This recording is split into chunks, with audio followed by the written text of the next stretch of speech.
Let's give it up for our MC, Judy. Wish we could bottle up her energy and sell that. That's where I want to create like a big following on Facebook and sell like Judy bottled energy. So my name's Lou. Some people affectionately know me as Hot Lou. As far as, let's see. Perfect. So a little bit about me. I started out on kind of the founding team at a company in town called OurFamilyWizard.com. There may be some customers in the audience. We're a tool that helps divorced families manage their kind of shared custody schedule, expense log, messaging system, and all the things that are associated with managing that kind of schedule. And it's now probably the biggest family management tool on the web. And that was kind of my first big foray into using computers and the internet for people to communicate with each other. After that, I ended up co-founding a company in town called 8th Bridge. We won the Minnesota Cup in 2009 in the midst of pivoting our company. And specifically trying to get into social commerce. So we started building social tools around people that were shopping online. So we raised a whole bunch of capital after winning the Minnesota Cup and ended up being acquired in 2014. And kind of all along the way, I've been really fascinated with using social tools on the web to connect people and experimenting with a bunch of different things. So I've done a handful of software projects, and that's been primarily my focus. This was kind of all launched by this social experiment I did several years ago, where on my birthday, on Facebook, as I'm sure a ton of you have experienced, I got a bunch of my friends coming out of the woodwork that I hadn't really seen, heard from for years, wishing me happy birthday. And clearly, 99% of those people had no idea what my birthday was or is if I were to walk up to them on the street. So the day after my birthday, December 18th, I decided to change my birthday on Facebook to that day, literally one day after it was my actual birthday, to see what would end up happening. And not surprisingly, I got almost as many happy birthday messages as I did the previous day. And almost all of them were sincere, right? There was a handful of comments that people had said, hey, wasn't your birthday yesterday? Or I know it's not your birthday. So what I ended up doing was deciding on December 19th to change my birthday to the current day again to see what would happen. And decided to set up this experiment where I was going to continue to set my birthday to the current day on Facebook until I didn't get any more sincere happy birthday messages. And not surprisingly, well, maybe a little surprisingly, over 100 days passed until I didn't get a sincere happy birthday message. And not surprisingly, I got a handful of unfriending threats and with varying degrees of profanity included in them. And I don't think I lost any friends in real life, but I certainly did lose a handful of friends on Facebook. And now today,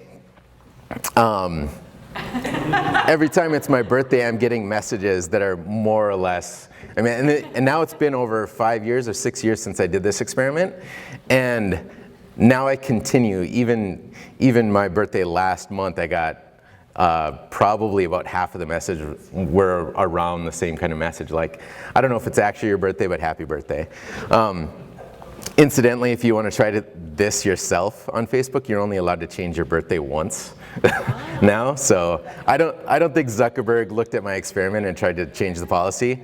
But just a fair warning, if you change your birthday on Facebook, you're not going to be able to change it back to the actual birthday. So that was kind of the bad part of it, right? I had to field a bunch of questions, complaints, tried to salvage some relationships. But one interesting thing that happened out of this is I started thinking about why it was that I continued to get all these happy birthday messages, and that you know, it didn't matter how funny or clever or how cool my picture was on Facebook. It being my birthday was the thing that attracted the most amount of people to my Facebook page. Well, so with that, you know, I started thinking about, like, how could I apply this to business? How could I apply this to marketing? And, you know, at the time, and I think today even, the conventional wisdom is that with marketing, particularly social marketing, you don't want to post too often because you're afraid of annoying your fans, you're afraid of annoying your customers. But the lesson I learned with this birthday experiment was that the frequency of the content that you broadcast is not an indicator of whether or not it's going to annoy people. The reality is that if people are annoyed with your content, it has nothing to do with the frequency, but it has to do with the quality of the content. And with that, I started thinking about, okay, how can I take something very, very interesting and apply this to business? So how can I start, you know, challenging conventional wisdom about marketing and start posting a ton, as much as I possibly could, to the point where, you know, I would get some sort of measurable result. Is this working? Is this genuinely annoying people? And I took that principle and I started making Facebook pages. So I started applying all these different, including a bunch of different content, including in some cases as annoying content as I could put out there, to see if that conventional wisdom actually applied in social media. And started creating a bunch of different pages at different, you know, types of content, and just started collecting likes on these Facebook pages, right? I didn't have to put $20 down to host a website. Creating a Facebook page was free, and there was no limit to how many I could have on my Facebook profile. So then I started thinking about, like, okay, how can I do this in just like 15 minutes a day? And that's what I did. I started to either produce or create content, and then started pointing and clicking on all these different pages that I had to publish them. And then when things did work well, I tried to throw some promotional advertising dollars on it, or cross-promote, cross-pollinate, things like that. And this kind of became my 15-minute marketing model. 15 minutes a day, I was kind of committed to seeing if I could add a bunch of content to these pages, schedule it out, and then also look at the results that I had before and promote them. So how many likes did I collect? By the end of 2014, I had over 1,000 Facebook pages that, these were my personal Facebook pages, not included in some of the clients that I was working for, that amounted to over 2.5 million likes. And at that point, I was growing that network of pages by more than 10,000 likes per day, and I wasn't spending a single penny on it. This was just about 15 minutes of my time. Once I got to 1,000 pages, it was taking a little bit more than 15 minutes a day, which I'll get to in a second. But, you know, I tell people this all the time, and pretty much universally the reaction is like, so what? Why did you do this? Why did you start collecting these things? Well, and the other question I get still today is like, okay, you've got all these likes, but how do you monetize Facebook? How do you monetize those fans? And that is another presentation all on its own. But I will say that once you've built a list, and once you have people that you can market to for next to nothing, that's an audience that you can start strengthening your relationship with, both from a marketing standpoint, or just from a brand recognition standpoint, or for selling to them. And this is just one example of one of the pages that I was building that actually Jen Alstead and B-Swing helped out with a ton.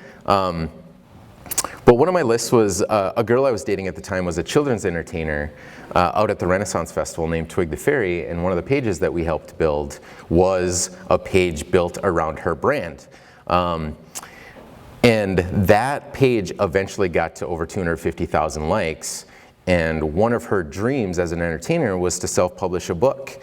And under normal circumstances, you might imagine that what you might have to do is save up a bunch of money, take out a line of credit, start self-publishing your book, and then front $10,000 to $20,000 and then start selling them. Well, thanks to the glory of the internet and the principle, popularized by Kickstarter, we crowdfunded that campaign, and we were able to use her Facebook page as a way to pre-sell all of those books. Not only that, but also get a bunch of people behind it to pledge a bunch of money, and in a campaign that lasted about 21 days, we raised $34,791, and that was just on the Kickstarter crowdfunding campaign. Leading into the holiday season, we sold quite a few more books beyond that, but it was able to finance that by using this list of people who were huge fans, not just people who generically connected on Facebook, but because we had spent a lot of time and effort into strengthening the relationship between the people who liked her and her brand. These were not just fans, but supporters that wanted to make this happen. And now that we had this list, we knew that we could repeat this process, and we did this several times, in each case raising tens of thousands of dollars, and over a handful of these campaigns made $100,000 just in the product, basic pre-sales of the product, and eventually created an entire inventory of product and sold well beyond just the crowdfunding. And we were able to use that Facebook page and that list to sell that product when we weren't doing our crowdfunding campaigns. So kind of an interesting thing along this process, and I think Jen had a kind of a front row seat, was that my process when I get some of these things done, and that includes with Our Family Wizard, that included with 8th Bridge, including all of these different Facebook pages, the crowdfunding project, I look at plans as generally guesses. And I think a lot of people spend, I think plans are great. I think there's lots of ways to get things done. My process tends to be that when I put too much time into planning, it tends to be out of, delaying progress. And, it feels a little bit more like I'm just procrastinating against accomplishing what I'm trying to get done and the objectives I'm trying to hit. When the reality is every single time I put a plan together, I've got this expectation that I've got this graph that's going to go up and to the right, and in reality, nothing goes the way that we planned. 8th Bridge is a perfect example of that, right? We raised $5 million in venture capital off of this perfect plan that looked like the graph on the left. Well, literally 7 or 8 months after we raised that capital, we had a perfect plan. Everything went south for us, and we had to find a new plan. That happened in just the 5.5 years we existed. 4 separate times. 4 separate times we put time, months and weeks of effort together into making a plan, and not once did it ever work until we got to the very last plan. And like I said, that's not to say that plans aren't kind of a good starting point. My method for getting things done, on the other hand, is do, and then measure the results and iterate. And that's a perfect. This is a perfect way to describe the way that I took my birthdays experiment, turned it into a bunch of Facebook pages that are well over 1,000 pages now, and in varying ways make different things happen, whether it's a business around a page like that, or eventually an interesting thing happened when I was putting all these pages together. Obviously it started taking more than 15 minutes a day for me, and what I ended up needing to do was writing a software solution for something that really turned into a huge chore for me, which was hours on end every single week of just simply pointing and clicking and scheduling out content. So out of necessity, I wrote some software that just basically did all the pointing and clicking for me, and created a tool for myself to operate all these 1,000 Facebook pages. Well, out of pure accident, a a handful of people had heard about the software that I was writing and wanted to license it. So out of this thing that I was just like doing every single day and not really trying to focus on any sort of target or objective, what I ended up doing was serendipitously creating a business. And a handful of people are asking me to buy this product that I didn't even create to sell in the first place, and something pretty good came out of it. And the big takeaway that I have with this, and with a lot of the things that I do, whether it's coaching ultimate frisbee or business, software, fun social experiments, or projects, I really make a huge effort to focus on the process rather than the actual end result and the objective. And I think when you do create plans and you do create objectives, I think the first step after that is to identify that process and think to yourself, how can I deconstruct some sort of objective into a process? And once I've got that process, I know the only way to fail is to not do it. Because if you tie your actual success to the end result, we all know how that goes, right? With the graph that looks like your expectations versus reality is, sometimes meeting that objective just isn't going to go to plan. But if you actually define your success as some sort of process that is defined as, if you do it, it's a success. If you don't, it's a failure. Then you've got yourself into a mindset where you're actually creating success by choice, not by some uncontrollable outcome. And with that, the other thing I like to add about this is that sometimes, particularly when we're taking on new adventures, it can be for the first time. And, many of these things that I did with Our Family Wizard, with Eighth Bridge, with this Facebook experiment, with my software that I'm building now, I didn't have any expertise in that particular category.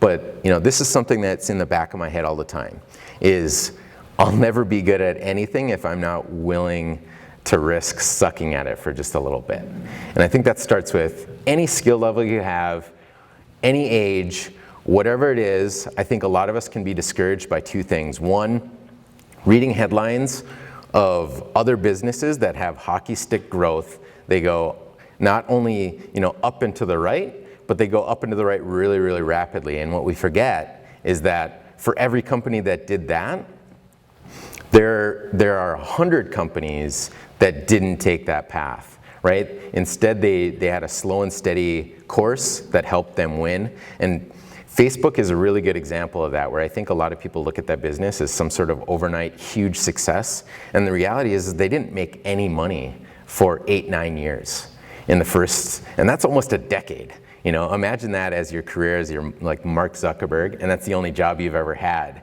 and your company's not making any money. And outsiders look at that and they try to say, okay, how do I have this huge overnight success? But instead, a very successful, plan of attack is to just do, and measure those results without fearing that you're measuring up against, some other company, and recognize that you probably are going to suck for a little bit. But if you put in a little bit of work every single day, over time, you're going to find that you get really, really good at it. And as long as you're, showing some success over time, you're going to be surprised at where you get. So the last thing is, this is a giant sequoia. This is a tree that grows for thousands of years. But even if you look at it over the course of a couple years, sometimes things don't change, right? What it takes is a long effort, and every single day there's a little bit of growth, you just don't happen to notice it. But if you look at the progress over years and years of time, you can see amazing things happen, and that's because it puts a little bit of work into it every single day for a very, very long time, and you'll be pretty impressed with the results. So thanks.